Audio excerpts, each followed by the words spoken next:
দর্শক, একটা খবর কিন্তু সেটি আবার নতুন করে সামনে আসলো। সাংবাদিক মঞ্জুরুল আলম পান্নার মুক্তির বিষয়টি। RSF, reporters without borders, RSF বিশ্বব্যাপী যারা সাংবাদিকদের অধিকার নিয়ে কাজ করে, তারা একটা বিবৃতি দিয়েছে। তারা মুক্তি দাবি করেছে। আমি এর আগেও কয়েকবার বলেছি যে এইভাবে মঞ্জুরুল আলম পান্নাকে কারাবন্দী রাখা অত্যন্ত অন্যায়। সাথে সাথে আরেকজনের কথা বলি, সেটা হচ্ছেন সিনিয়র সচিব আবু আলম মোহাম্মদ শহীদ খান। তাকেও, এই দুজন মানুষকে গত অনেক বছর ধরে চিনি। বিশেষ করে শেখ হাসিনার সময় টক শোতে তারা যথেষ্ট পরিমাণ সোচ্চার ভূমিকা রেখেছে সুষ্ঠু আবার নিরপেক্ষ নির্বাচনের পক্ষে।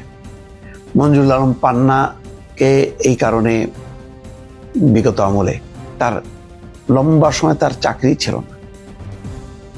তারপরে পট পরিবর্তনের পর ইটিভিতে জয়েন করলো, অজ্ঞাত কারণে চাপের মুখে তাকে আবার সরে আসতে হয়েছে।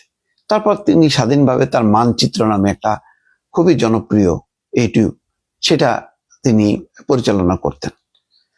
এইভাবেই তিনি তার তার পেশা জীবন এবং তার সাংবাদিকতার জীবন সেটা তিনি চালিয়ে যাচ্ছিলেন।